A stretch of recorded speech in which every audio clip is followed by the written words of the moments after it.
Monggo.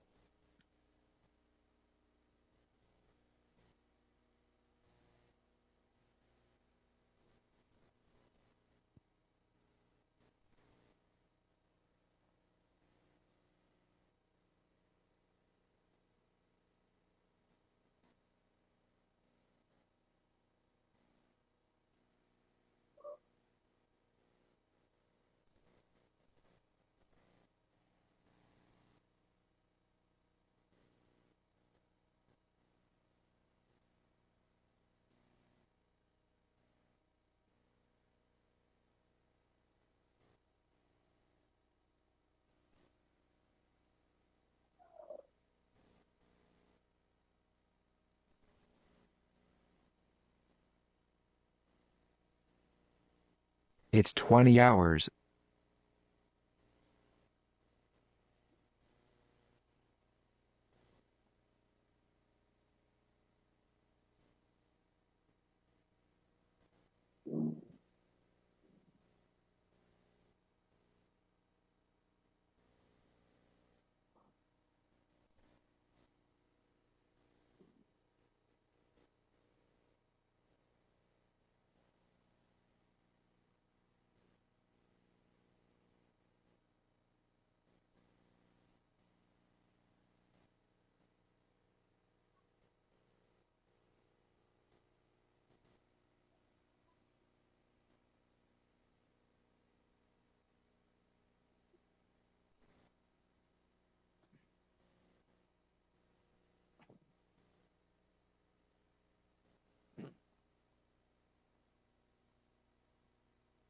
Assalamualaikum warahmatullahi wabarakatuh.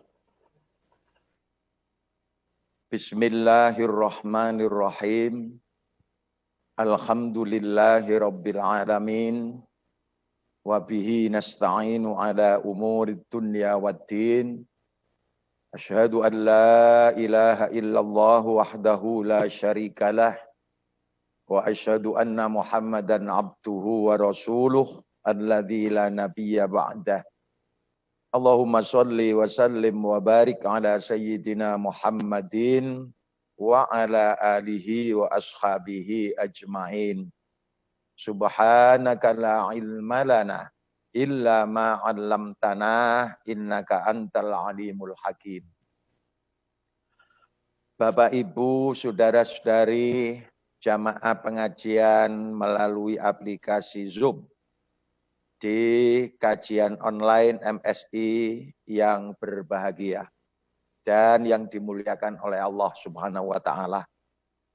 Syukur alhamdulillah kita haturkan kehadirat Allah Subhanahu wa taala.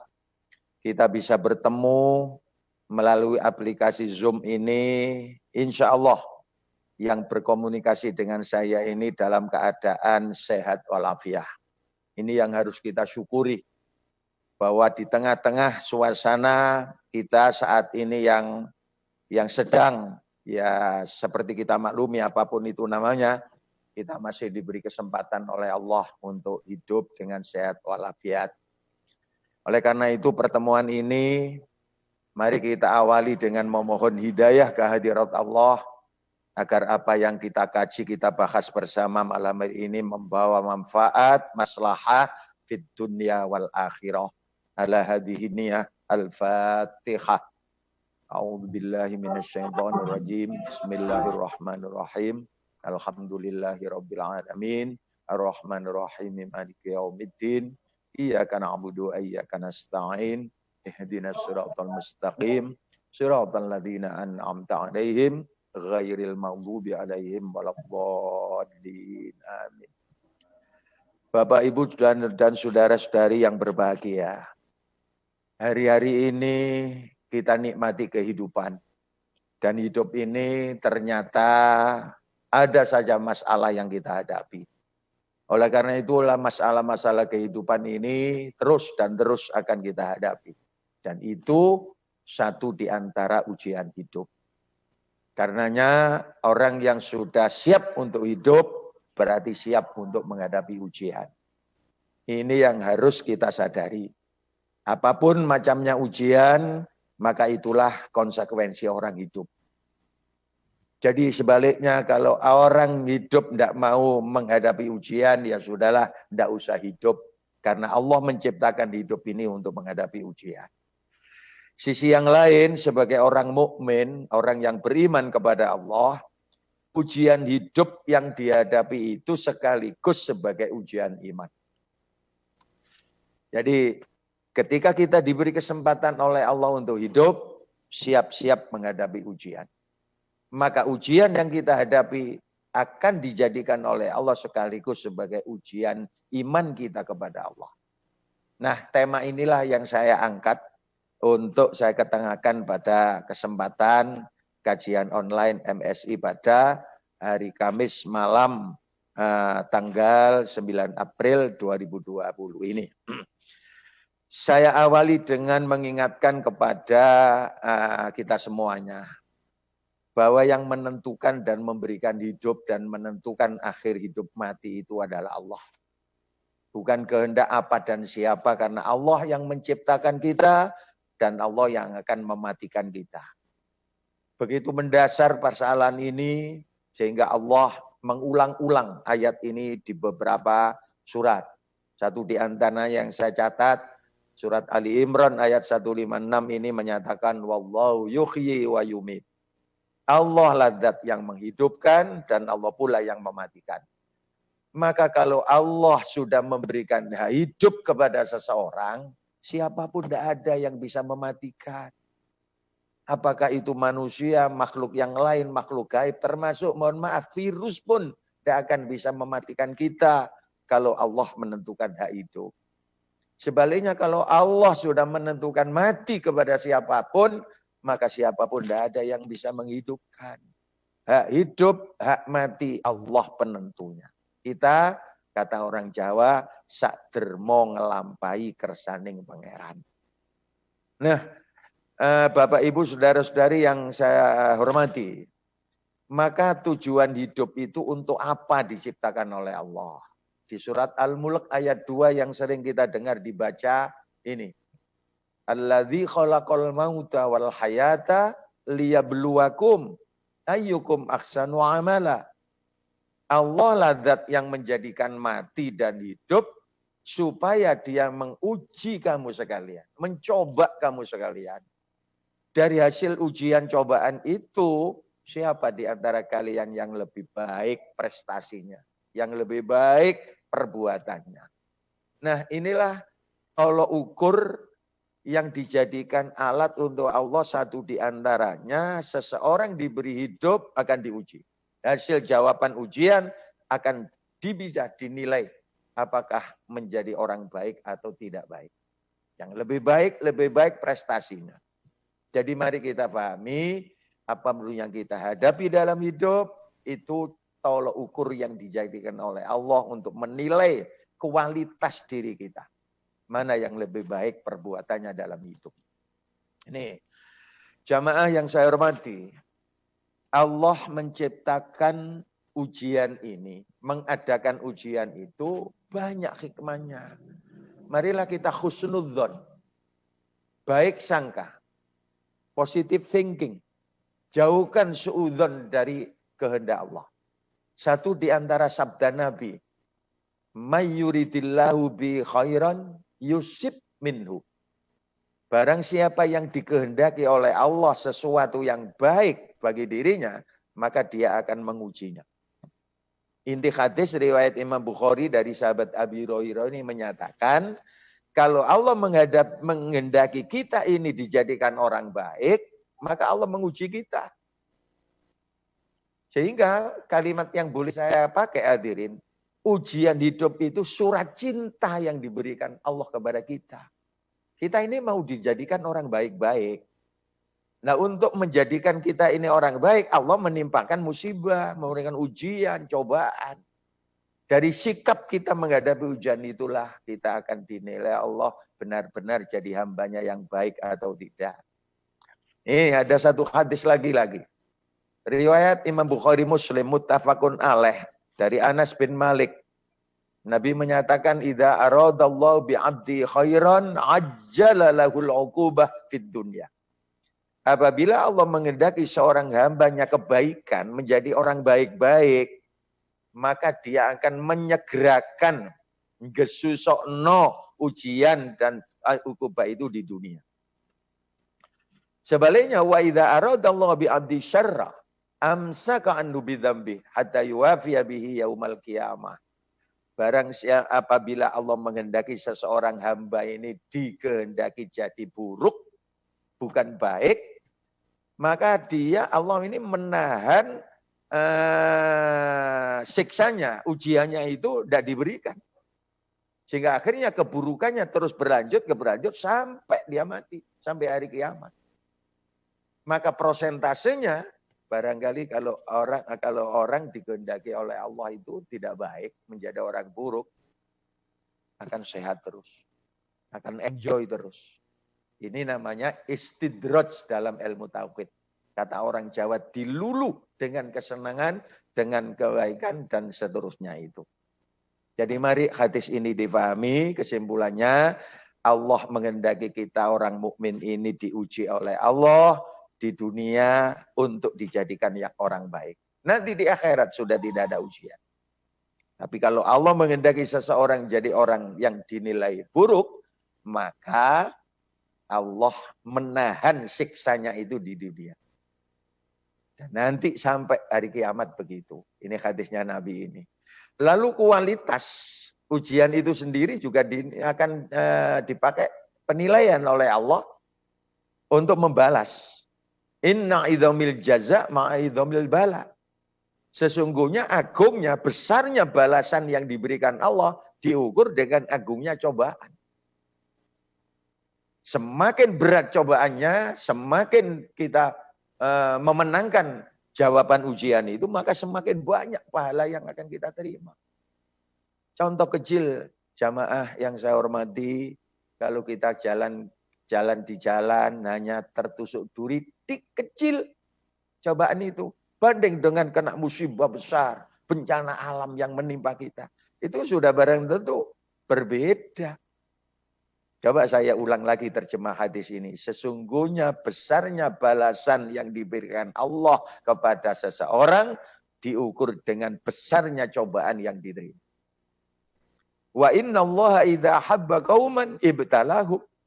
Sesungguhnya Allah apabila menyintai satu kaum, masyarakat dan bangsa, maka Allah menguji mereka. Faman radhiya, kalau mereka ini yang diuji itu ridho, rela, terima, falahu ridho, maka Allah juga akan meridho. Sebaliknya, waman sakhita, falahu sukhad. Barang siapa diuji oleh Allah, marah-marah, enggak terima, maka Allah pun akan membalas dengan kebencian.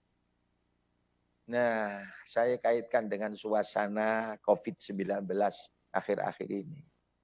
Siapapun orangnya tentu tidak senang kalau diuji dengan kekhawatiran, ketakutan, penderitaan, sampai mohon maaf, beberapa orang meninggal dunia karena ini. Nah kalau ridho, karena rela menghadapi ini semuanya karena ini kehendak Allah sambil kita berusaha untuk menghindarinya, mengobatinya, maka Allah ridho. Kecintaan Allah kepada kita semakin tambah. Namun apabila kita marah-marah, caci maki, tuduh sana, tuduh sini, maka Allah pun akan benci. Jadi ridho Allah dan kebencian Allah juga bisa diukur sampai sejauh mana kita menerima ujian, menerima bala, menerima musibah. Karenanya jamaah, Bapak, Ibu, dan saudara-saudari yang berbahagia, saya punya skema ujian hidup itu kalau begitu adalah surat cinta Allah yang diberikan kepada orang mukmin seperti kita. Maka tergantung surat cinta Allah itu kita balas bagaimana. Kalau balasan kita itu balasan yang baik, ridho, cinta, senang, rela, ikhlas, maka kita akan dicintai oleh Allah.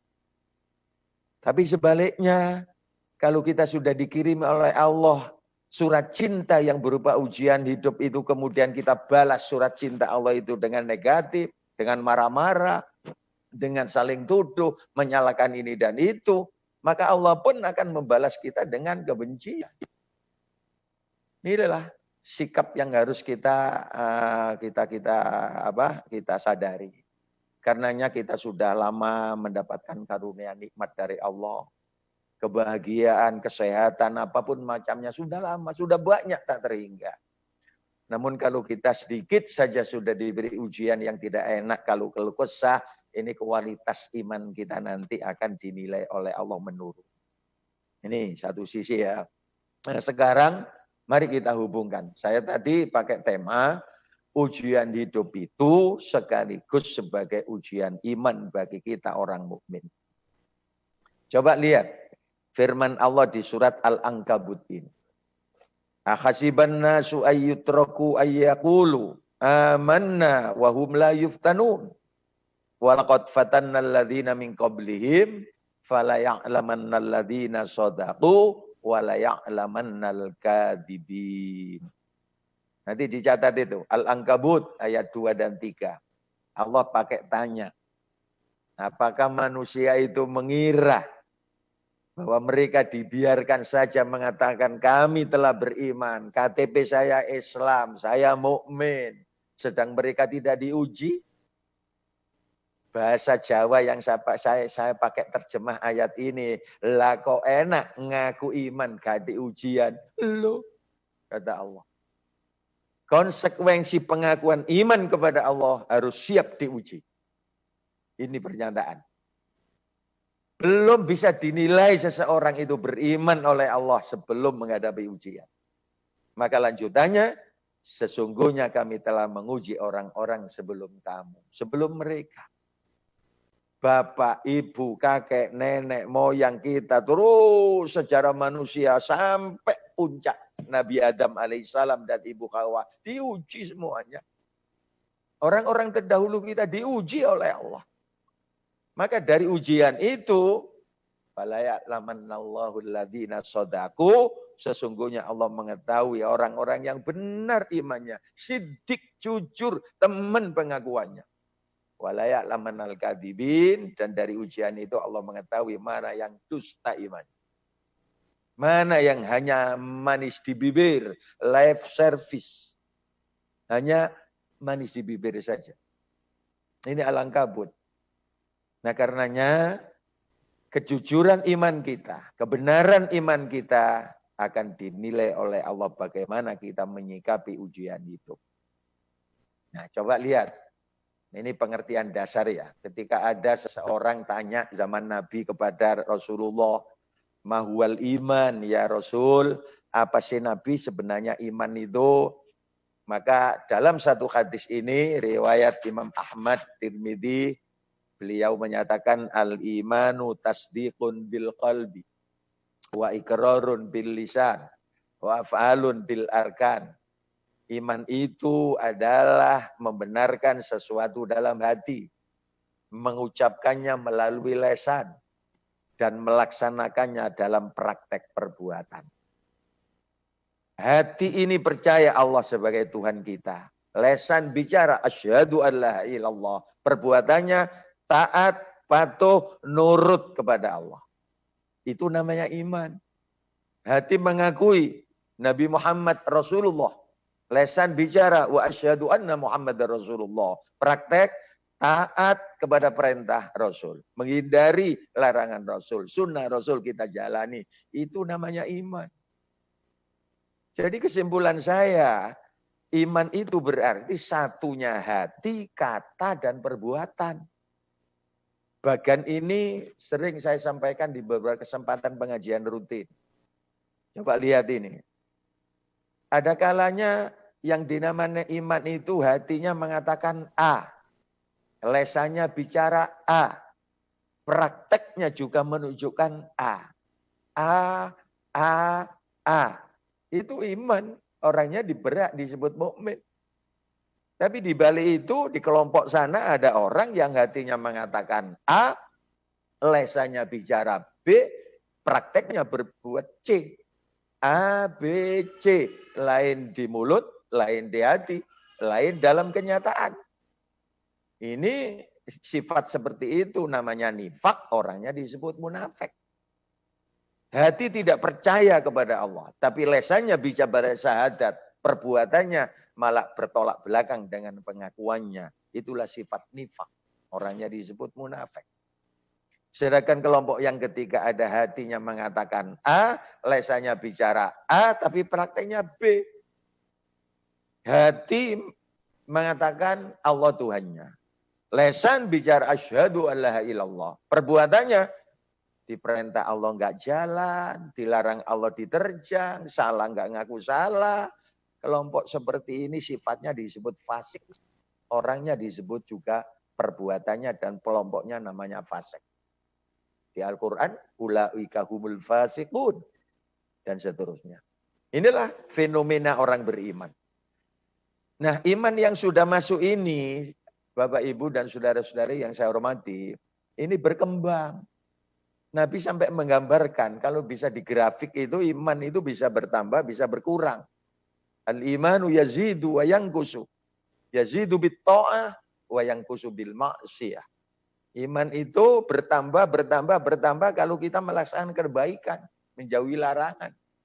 Amar ma'ruf nahi mungkar dari Allah dan Rasulnya kita jalani, iman bertambah.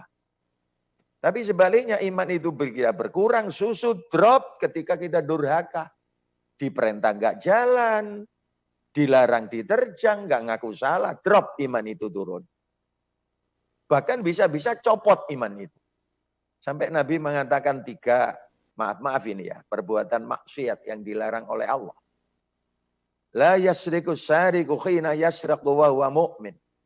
Tidaklah ada seorang pencuri ketika melakukan pencurian dari orang lain, statusnya bukan sebagai orang mukmin. Begitu juga tidaklah ada seorang peminum minuman khamr dia mabuk, ketika dia mabuk itu bukan berstatus sebagai orang mukmin. Yang ketiga yang dicontohkan Nabi, tidaklah ada seorang berzina ketika dia melakukannya sebagai orang mukmin, bukan. Nah, dalam hadis riwayat Imam Muslim dari sahabat Abi Hurairah ini kan hanya sekedar gambaran 3 maksiat. Kalau maksiat yang lain banyak yang dilarang oleh Allah itu dilanggar, iman keluar masuk, copot. Maka 2 hadis ini saya beri gambaran seperti ini. Kotak persegi 4 panjang ini kehidupan kita, kehidupan umat manusia. Ya, kita lahir di sebelah kiri itu, nanti kita sudah ditentukan matinya kapan di sebelah kanan. Maka ketika kita beriman kepada Allah, iman kita itu berkembang seperti ini, seperti garis biru ini. Hidup kotak itu persegi 4 panjang itu hidup manusia, dan kalau sudah beriman, maka perkembangan itu naik turun seperti ini. Ketika melakukan ibadah naik, ketika maksiat turun, naik lagi, turun lagi. Garis biru di layar itu contoh perkembangan naik turunnya iman. Situasional. Di mana diri kita ini sedang apa dan apa. Sedangkan kalau kemudian angka 0 itu, iman keluar dari kehidupan manusia. Tadi disebut oleh Nabi, berbuat maksiat, dosa-dosa besar, plus iman ngelencer keluar dari raga. Nah, masalahnya yang paling ditakutkan ketika iman sedang keluar dari raga melakukan maksiat, malaikat Israel datang mencabut nyawa. Apa hukumnya? Apa suasana seperti itu? Dan kenyataan fakta sejarah sudah banyak kita bisa baca, kita bisa lihat.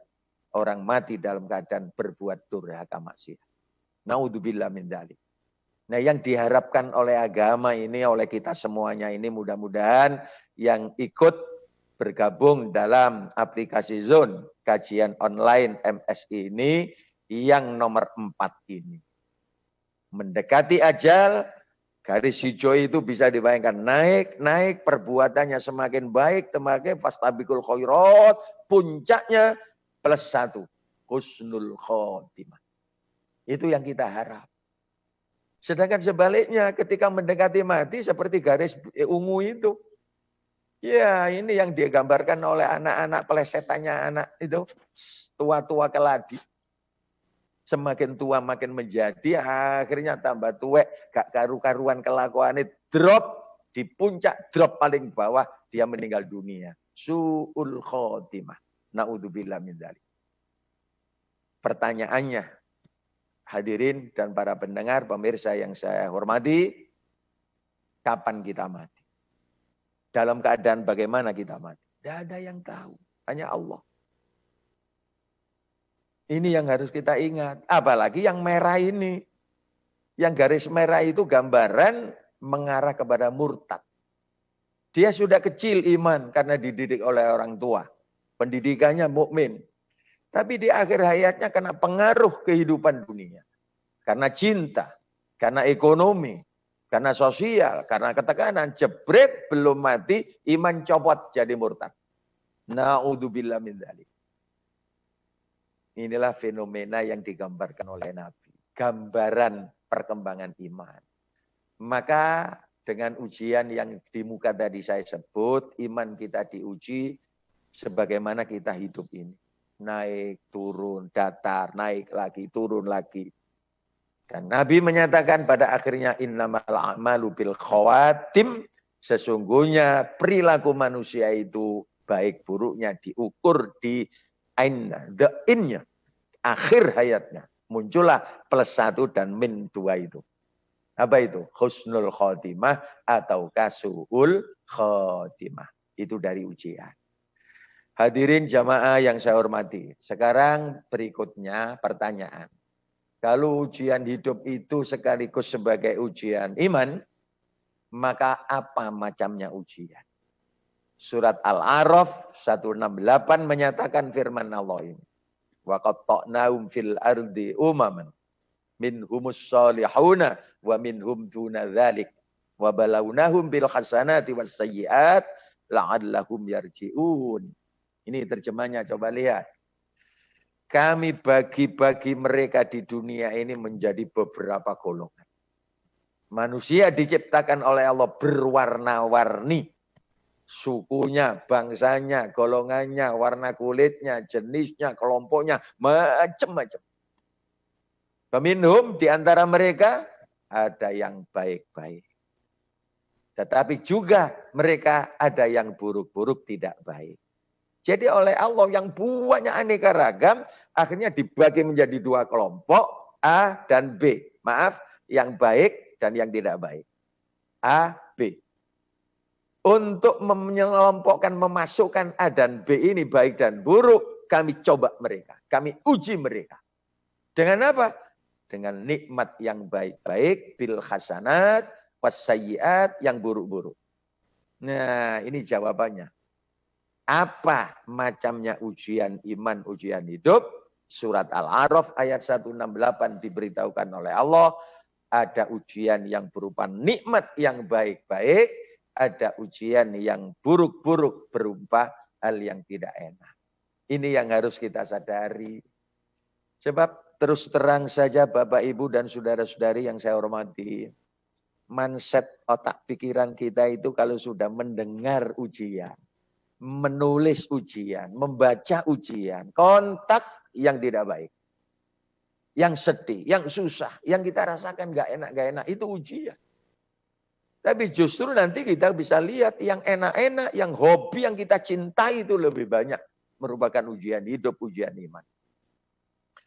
Jamaah yang saya hormati, dari ayat itu tadi saya beri gambaran. Surat cinta Allah yang berupa ujian hidup itu ada kalanya berupa yang senang, nikmat, dan ada kalanya berupa yang sedih, cobaan.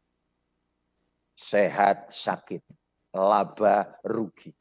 Sukses, gagal. Apa? Ini menang, kalah. Itu ujian. Nah sekarang bagaimana menyikapi hidup? Dari ujian itu Allah akan bisa menilai apakah kita masuk kelompok manusia yang baik atau masuk kelompok manusia buruk. Sekarang yang sedih-sedih kita rasakan. Ya, COVID-19 ini masuk Indonesia kalau tidak salah pertengahan Februari. Naik, di pertengahan Maret mulai tersebar. Kita sekarang di awal April rasa-rasanya sudah menyebar ke seluruh Indonesia. Nah 2 bulan bangsa kita ini sedang dirundung sedih karena COVID-19. Tapi bayangkan kesenangan hidup yang selama ini kita rasakan dianggap tidak ujian. Berapa lama, berapa tahun, berapa dasawarsa, bahkan berapa abad masyarakat dan bangsa ini menikmati keindahan hidup. Tidak imbang. Pribadi kita juga gitu. Saklawase urip nyambut gaya enak terus. Dikai rugi pisan naik ngersolone. Masya Allah. Itu tidak adil kita. Kita diberi sehat selama hidup seperti ini bertahun-tahun. Hanya karena gigi satu yang sakit saja. Ini yang harus kita sadari. Nah, kebaikan kita, keburukan kita dinilai oleh Allah. Sampai sejauh mana kita menghadapi, menjawab ujian itu. Ini yang sedih-sedih ya. Sekarang kita rinci. Ujian senang itu berupa apa? Surat Ali Imran ayat 14 ini memberikan penjelasan kepada kita. Zuyyina linnasi hubbus syahawat minan nisa. 1. Wal banin. 2. Wal qanatiril muqantarati minadz dzahabi wal fiddah. 3. Wal khailil musawwamati. 4. Wal anami. 5. Wal harsi. 6. Dzalika mata'ul hayatid dunya. Inilah kesenangan hidup di dunia. Coba lihat terjemahnya ini. Dijadikan indah pada pandangan manusia. Kecintaan, syahwat. Pada apa-apa yang disenangi, dicintai. Ini ujian. Jadi kecintaan kita, kesenangan kita dalam hidup yang indah-indah itu merupakan ujian bagi kita. Berupa apa? Rinciannya. Kalau di ayat 14 surat Ali Imran ini ada 6. Yang pertama, laki senang perempuan. Manusiawi. Begitu sebaliknya wanita terhadap laki-laki. Cinta, love, hub. Yang kemudian diterjemahkan ke Indonesia menjadi hobi. Istri kita ujian. The other woman, wanita yang lain ujian bagi kita. Laki-laki lain sama. Kalau lulus dari wanita, sebagai orang tua kita senang dan cinta kepada anak-anak. Wal banin. Siapa orang tua yang tidak sayang dengan anak? Anak-anak kita itu ujian bagi kita. Kemudian yang ketiga, harta yang banyak berupa emas dan perak. Lambang uang dan harta yang biasanya di pengajian rutin saya pakai istilah kresek-kresek ini. Ujian. Kuda pilihan wal khailil musawwamati. Dulu zaman Nabi ayat ini turun memang kuda kendaraannya. Sekarang oleh otak manusia kuda ini sudah ditiru menjadi sepeda, sepeda motor, menjadi mobil, menjadi pesawat, menjadi alat transportasi yang kita bisa pindah ke sana kemari. Kemudian binatang ternak, sawah ladang wal hars. Ini 6. Kata Allah, dzalika mata'ul hayatid dunya. Inilah kesenangan hidup di dunia. Jadi ketika kita dapat nikmat, mari kita sadari ini namanya ujian. Kalau lulus, artinya kita cinta kepada wanita. Kita nikahi dengan baik, kita rawat, kita sayangi, kita beri perhatian penuh. Maka itu lulus ujian kita. Tapi begitu kita senang dengan wanita, hanya nafsunya saja, kemudian tidak tanggung jawab, hak-hak mereka tidak kita penuhi, dinilai oleh Allah tidak lulus ujian. Kita cinta kepada anak, kalau anak kita manja berlebih-lebihan, anak akhirnya menjadi anak tak terkendali karena sifat manjanya, tidak lulus kita ujian.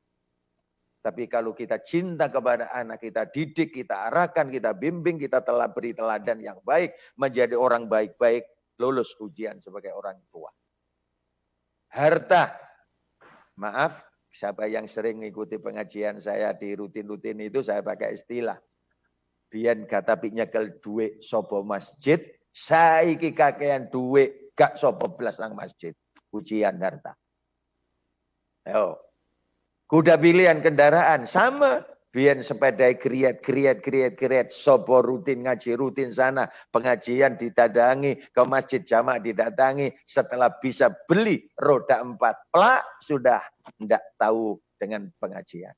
Ujian kendaraan. Binatang ternak. Sawah ladang penghasilan. Ini cinta, ini kesenangan yang memang diberikan oleh Allah. Bukan berarti kita tidak dibolehkan untuk menyintai orang yang kita cintai. Tidak, silakan. Memang dunia ini dicipta oleh Allah untuk manusia, untuk kita. Tinggal bagaimana kita memanfaatkannya. Saya pakai istilah biasanya man behind the gun. Senjata itu tergantung siapa yang pegang. Pisau dapur di tangan orang baik-baik akan dijadikan masak oleh ibu-ibu. Sama-sama pisau dapur di tangan maaf-maaf penjahat, maka salah fungsi, salah guna akan dipakai nodong sampai membunuh. Pistol, bedil di tangan TNI, Polri untuk bela negara, lindungi masyarakat. Tapi sama-sama pistol dan bedil di tangan orang jahat untuk menganiaya orang. Begitu uang, begitu istri, begitu anak, dan seterusnya. Hadirin yang saya hormati, Bapak Ibu Saudara-saudari yang mengikuti kajian online ini yang berbahagia. Sekarang ujian susah. Sudah sering kita baca, saya dengar ini. Ayat 155 surat Al-Baqarah dirinci oleh Allah. Ujian yang tidak enak.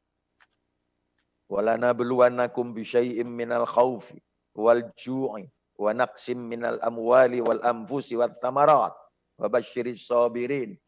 Sungguh kami uji kalian dengan sedikit saja. Syai' suwiji-wiji bahasa kitabnya.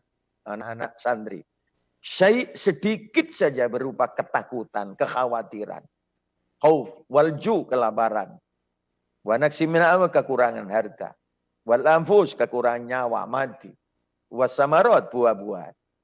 Nah, kalau kita kaitkan dengan suasana hari-hari ini, Allah menguji kita ini ya kita, diri kita, kelompok kita, sampai masyarakat dunia dengan 5 hal ini melalui COVID-19. Dengan virus yang tak tampak ini, Allah menguji kekhawatiran, ketakutan. Mau tidak mau siapapun akan punya khawatir, takut terpapar. Kelaparan sudah mulai tampak. Ketika lockdown di beberapa tempat, putus, mulai bahas tentang kelaparan. Kekurangan harta, kekurangan penghasilan. Mulai tingkat bangsa dan negara sampai orang maaf-maaf yang the have not, yang miskin, yang fakir, tambah hadirin kekurangan-kekurangan. Yang nyawa yang meninggal dunia. Karena beratnya ujian yang tidak enak inilah maka Allah memberikan kabar tafsir wa basyiris sabirin. Berikan kabar gembira kepada orang-orang yang sabar. Nah, kesabaran inilah yang diukur oleh Allah menjadi orang baik ketika kita diuji tidak enak ini. Maka kesimpulannya, ujian hidup itu berupa kesenangan yang tercantum di surat Ali Imran surat 14.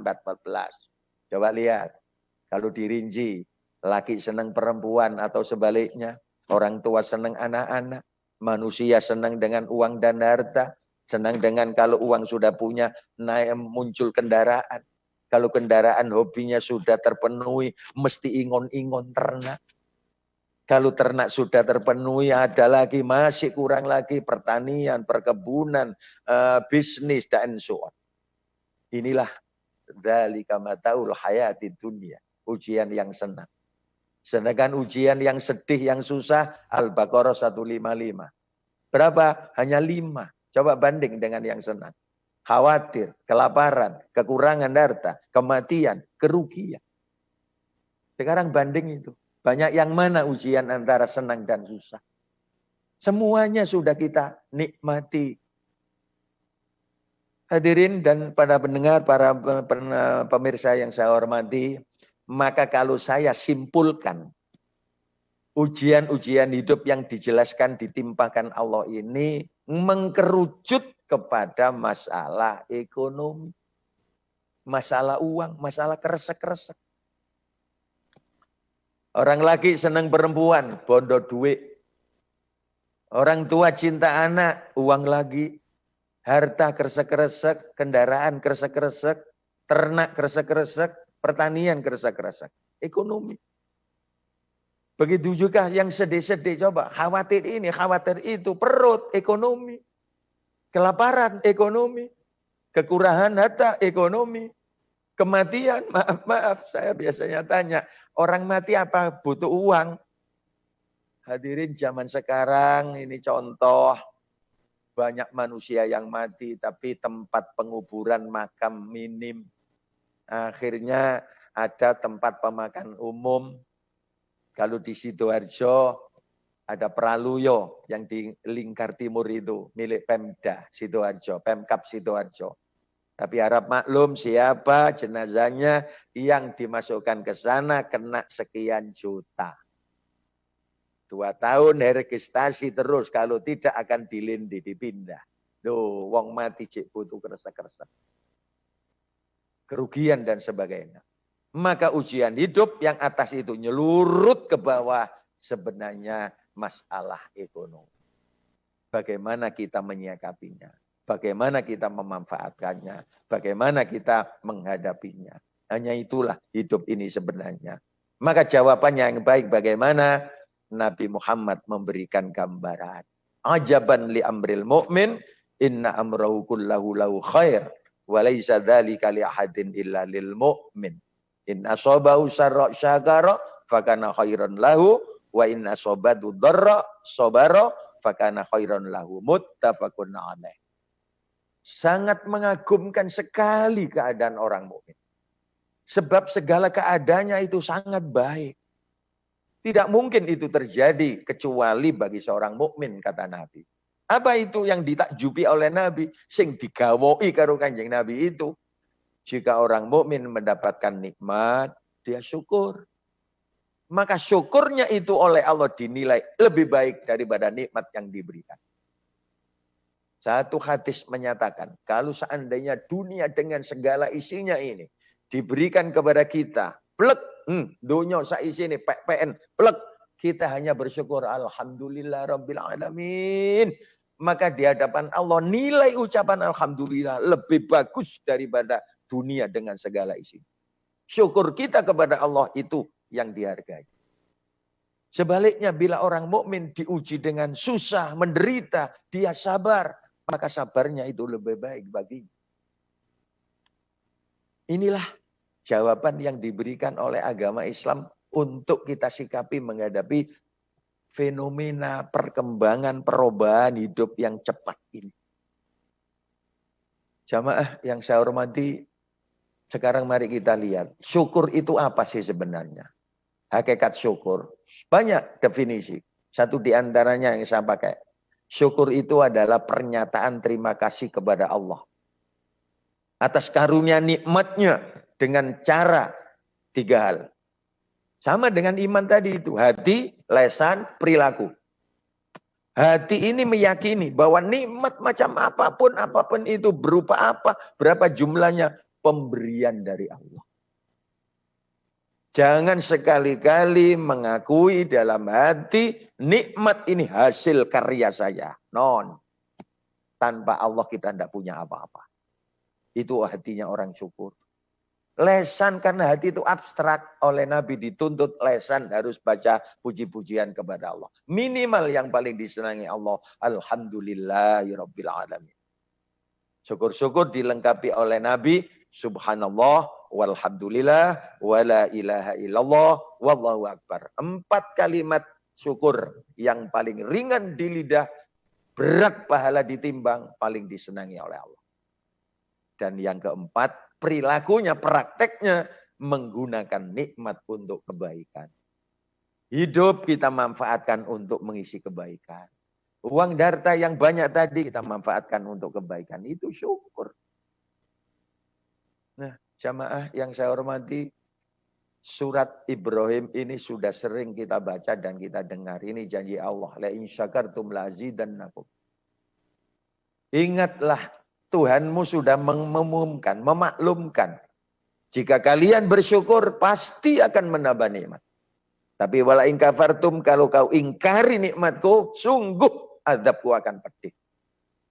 Bersyukurlah. Mudah-mudahan kita pandai bersyukur, mensyukuri nikmat. Agar tambah terus nikmat. Tapi sekali kita ingkari, kita kufuri, hati tidak mengakui. Ini nikmat pemberian Allah. Ini hasil karya saya. Lesan tidak pernah puji-muji alhamdulillah dan semacamnya. Malah ceroboh, malah sombong, malah angkuh.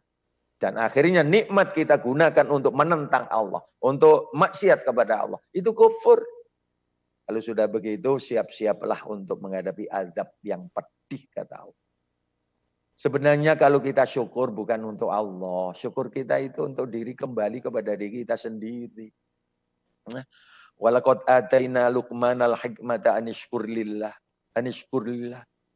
Sungguh kami telah memberikan kepada Luqman Hakim hikmah agar dia bersyukur kepada Allah. Wa man syakara fa innama yashkuru li nafsi. Itu barang siapa yang bersyukur kepada Allah, hakikatnya dia bersyukur untuk dirinya sendiri. Allah tidak mengambil keuntungan. Allah tidak bertambah karunia kebesarannya, kekayaannya kalau kita bersyukur. Tidak berpengaruh. Allah tetap Allah Maha Kaya, Maha segala-galanya. Kalau kita kufur tidak mau bersyukur, Allah tidak rugi. Syukur dan kufur akan kembali kepada diri kita sendiri. Itu yang harus kita sadari.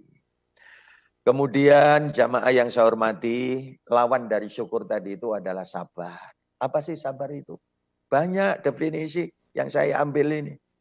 Sabar itu adalah kemampuan pengendalian diri ketika menghadapi kenyataan situasi yang tidak sesuai dengan keinginan hati. Hati ini ingin hidup itu sehat. Nyatanya sakit. Kita mampu mengendalikan diri. Tidak emosional, tidak marah-marah, apalagi stres. Kita ingin hati kita nyambut kayak ini lancar, laba terus. Tahu-tahu kenyataannya rugi, seret, macet, drop. Tidak emosional, mampu mengendalikan diri. Dan seterusnya. Karena itu sabar itu diukur dari sampai sejauh mana kemampuan pengendalian diri kita. Itu sabar namanya. Tidak emosional, tidak marah-marah, apalagi sampai stres. Dalam ajaran agama yang kita terima, sabar itu kan ada 3 tingkatan macamnya. Sabar menjalani perintah, sabar menjauhi larangan, dan sabar menerima musibah. Perintah-perintah Allah dan Rasulnya itu butuh kesabaran. Sholat, puasa, zakat, haji, ibadah kepada Allah. Merawat rumah tangga, berbakti kepada orang tua, sayang istri, bakti suami, didik anak, butuh kesabaran. Demikian juga menjauhi larangan. Larangan-larangan agama itu justru kesenangan hati kita, kesenangan nafsu kita. Maka Allah perintah jangan jauhi, jangan lakukan itu, harus mampu mengendalikan diri. Itu sabar. Apalagi menerima musibah seperti hari-hari ini, kita sedang dicoba oleh Allah datangnya COVID-19 ini. Musibah. Sabar enggak kita menghadapinya? Maka balasannya untuk sabar lebih banyak daripada syukur. Coba lihat. Waktunya tinggal sedikit. Ya ayyuhalladzina amanu ista'inu bis-sabri was-shalah. Innallaha ma'as-sabirin. Ini yang paling terkenal. Bahwa Allah itu bersama orang yang sabar. Karena itu mohon tolonglah kepada Allah. Jadikan kami orang sabar ya Allah. Rabbana afrigh alaina sabran. Coba mari ditirukan. Rabbana afrigh alaina sabran. Wa thabbit aqdamana wansurna alal qaumil kafirin. Kalimat yang pertama itu dari Allah. Rabbana afrigh alaina sabran. Ya Tuhan kami, limpahkanlah kepada kami sifat sabar. Karena perintah Allah, minta tolonglah kepada Allah punya sifat sabar. Apa balasannya orang sabar? Ini, babasyiri sabiri. Sikap orang sabar itu dalam kalimat istirja'i. Alladzina idza asabatu musibah, orang yang sabar itu adalah orang yang ketika terkena musibah, dia kembali kepada ucapan, innalillah wa inna ilaihi raji'un. Sesungguhnya kita ini semuanya milik Allah. Dan sesungguhnya kita akan kembali kepada sang pemilik. Dunia segala isinya ini milik Allah. Dititipkan kepada kita untuk kita manfaatkan. Maka pada suatu saat apa yang diberikan kepada kita, dititipkan kepada kita, diambil oleh Allah. Wa inna ilaihi raji'un. Menghadapi ini, orang sabar, itulah yang dimaksud dengan ini. Apa balasannya? 1, sholawat. Coba bayangkan. Ulaika alaihim sholawatum mir rabbihim. Orang yang sabar akan mendapatkan sholawat. Sholawat ini kalau lihat Al-Quran untuk Nabi Muhammad. Innallaha wa malaikatahu yusholluna 'alan nabi. Bahkan kita orang mukmin diperintah ya ayyuhalladzina amanu shollu alaihi. Bacalah selawat kepada nabiku. Tapi ternyata selawat yang diberikan kepada Nabi Muhammad juga diberikan kepada orang yang sabar. Ulaika alaihim sholawatun, keberkahan hidup. Warahmatun, rahmat, cinta, kasih dan sayang. 2. Wa ulaika humul hudatu, hidayah, taufik hidayah, petunjuk kepada kebenaran. 3. Masih ada lagi. Sesungguhnya apabila Allah mencintai sebuah kaum, maka dia akan mencoba. Faman rodiya falahur ridho. Ini kuncinya. Siapa yang rela diuji tidak enak, ujian cobaan musibah, maka Allah akan ridho. Ridho itu kunci orang bisa selamat. Tanpa ridho orang tidak akan bisa selamat. Ikhlas lillah. Itu ridho Allah. Yang keempat. Yang kelima. Ini. Siapa seorang muslim terkena musibah berupa kesusahan, kesedihan, penderitaan, kesakitan, sampai-sampai sekecil tertusuk duri di jalan. Allah akan melebur semua kesalahannya kalau dia sabar. Nah, dimaafkan kesalahannya, diampuni dosanya. Ini balasan Allah untuk orang yang sabar-sabar dalam penderitaan. Tidaklah selalu balak menimpa seorang mukmin, baik laki maupun perempuan, mengenai anaknya, mengenai hartanya, sehingga dia sabar menghadapi semuanya itu, ketemu dengan Allah nanti dianggap tidak punya kesalahan. Apa tidak berbahagia kalau kemudian kita diakui oleh Allah hambanya yang soleh, menghadap kepada Allah tidak ada kesalahan, semuanya diampuni oleh Allah. Itu balasan orang yang sabar. Nah, balasannya berapa banyaknya? Tak terhingga. Bi ghairi hisab. Wa innama yuwaffas sabiruna ajrahum bi ghairi hisab. Masyaallah, banyak sekali.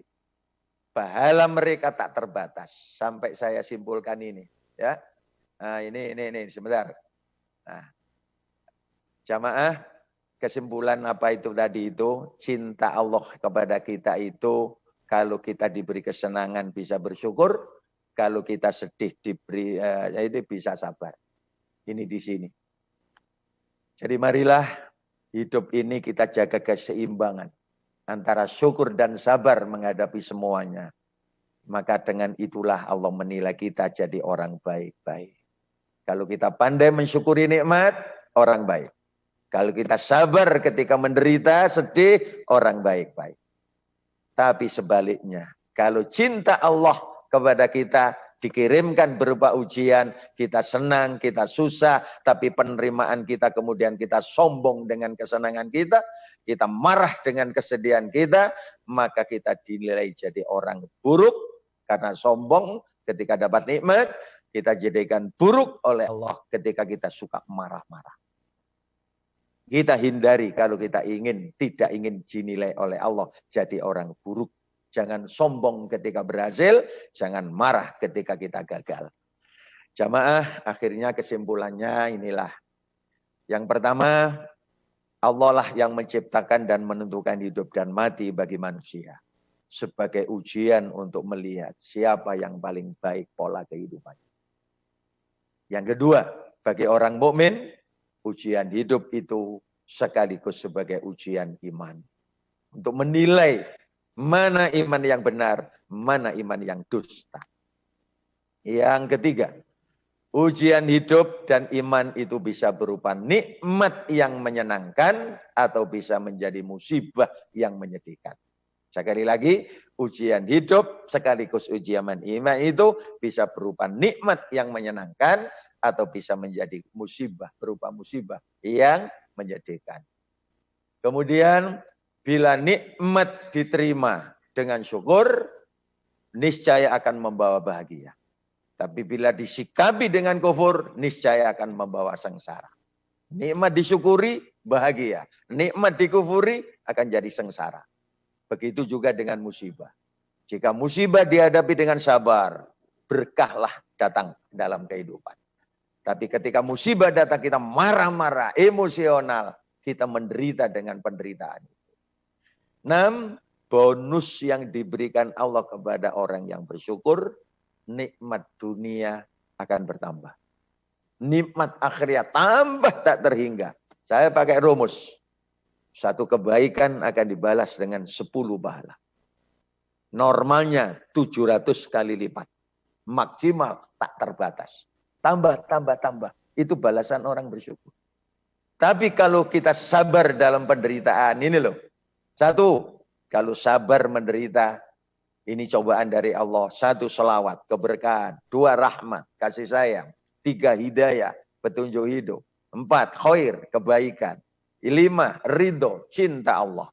Enam, maghfirah. Tujuh, ampunan dari Allah. Yang kedelapan, ajrun, ujurun, pahala yang tak ternilai. Yang berikutnya, derajat, martabat dunia akhirat. Yang terakhir, jannatun naim, calon penghuni sorga. Maka mudah-mudahan apa yang bisa saya sampaikan sebagai kajian ulang ini bisa bermanfaat untuk kita sekalian. Kita bisa menghadapi kehidupan yang berubah, yang terus berubah-ubah ini dengan sikap dasar tadi itu. Nikmat bisa membawa senang bila syukur atau sengsara bila kufur. Musibah bisa membawa sengsara bila kita marah, tapi musibah bisa menjadi senang kalau kita sabar. Mudah-mudahan Allah Subhanahu wa taala senantiasa memberikan bimbingan taufik dan hidayah kepada kita sekalian. Sekeluarga, sejamaah ini untuk bisa menjadi orang mukmin yang pandai mensyukuri nikmat dan bisa menyikapi dengan sabar derita dan cobaan. Akhirnya kita dinilai jadi orang yang baik-baik dalam hidup. Husnul khotimah, bersama-sama ketemu Nabi Muhammad di surganya Allah kelak. Ala hadiniyah al-Fatihah. Bismillahirrahmanirrahim. Alhamdulillahirabbil alamin. Ar-Rahmanir-Rahim. Maliki yaumiddin. Iyyaka na'budu wa iyyaka nasta'in. Ihdinas siratal mustaqim. Siratal ladzina an'amta 'alaihim ghairil maghdubi 'alaihim waladdallin. Amin. Lebih kurang apa yang saya sampaikan tanpa terasa membutuhkan waktu 1 jam ini tadi. 60 menit kita bincang-bincang, saya bicara, Bapak Ibu Saudara Sari menyimak. Mudah-mudahan paham, mudah-mudahan mengerti. Namun Pak Oni, kalau memang ada hal yang perlu ditanyakan, monggo. Oke.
Alhamdulillah, alhamdulillah.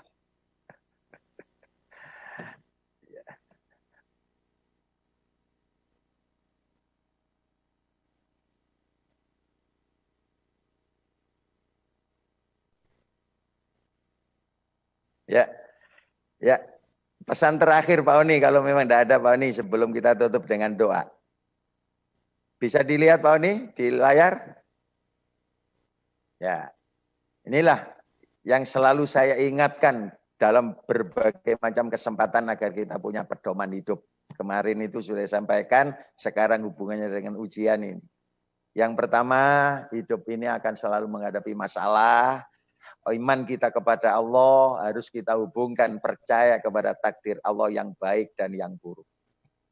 Kebaikan yang kita rasakan, keburukan yang kita derita itu takdir Allah, itu rencana Allah, itu planning Allah.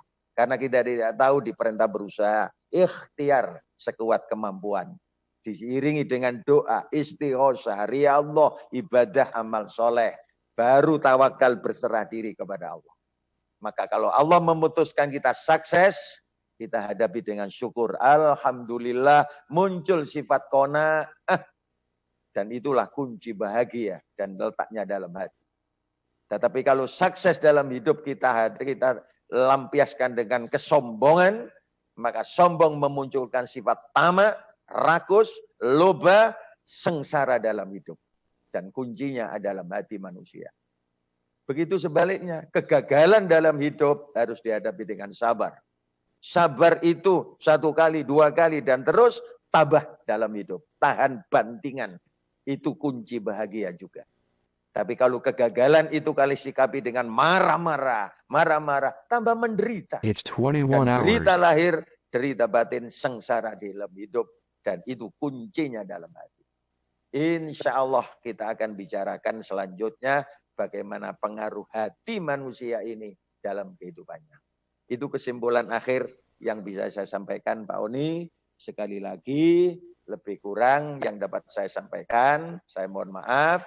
Semoga Allah senantiasa melimpahkan taufik, hidayah, dan inayahnya kepada kita sekalian, sehingga hidup kita bahagia, sukses, dan selamat sejak di dunia sampai di akhirat nanti. Mari kita tutup, Pak Oni dan jamaah sekalian, Bapak, Ibu, Saudara-saudari, dengan doa akhir. Bismillahirrahmanirrahim. Alhamdulillahirabbil alamin. Allahumma sholli wa sallim wa barik ala sayyidina Muhammad wa ala alihi wa ashabihi ajmain.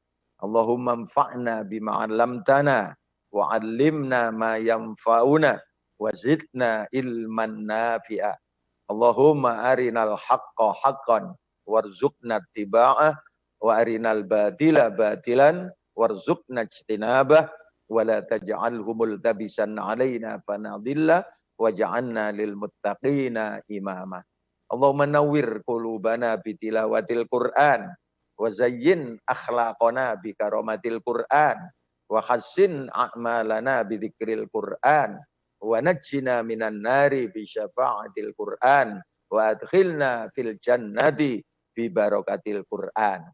Allahumma ja'alil Qur'ana lana fid dunya qarina wa fil qabri munisa wa 'alas sirati nuran wa fil jannati rafiqan wa minan nari sitra wa hijaba wa ilal khairati kulliha dalila wa imama. Allahumma arhamna bil Qur'an waj'alhu lana imama wa nura wa huda wa rahmah. Allahumma dzakirna minhu ma nasina wa 'allimna minhu ma jahilna warzuqna tilawatahu ana al-laili wa atrafan nahar waj'alhu lana hujjatan ya rabbal alamin. Astaghfirullah rabbal baraya. Astaghfirullah minal khotaya. Rabbi zidni ilman nafi'a wa wafiqni amalan salihan maqbula. Rabbana taqabbal minna innaka antas samiul alim wa tub alaina innaka antat tawwabur rahim. Wa sallallahu ala sayyidina Muhammad wa ala alihi wa ashabihi ajmain walhamdulillahi rabbil alamin. Kita tutup dengan kafaratul majlis. Subhanakallahumma wa bihamdika asyhadu an la ilaha illa anta astaghfiruka wa atubu ilaihi. Wallahul muwaffiq ila aqwamit thariq. Wassalamualaikum warahmatullahi wabarakatuh.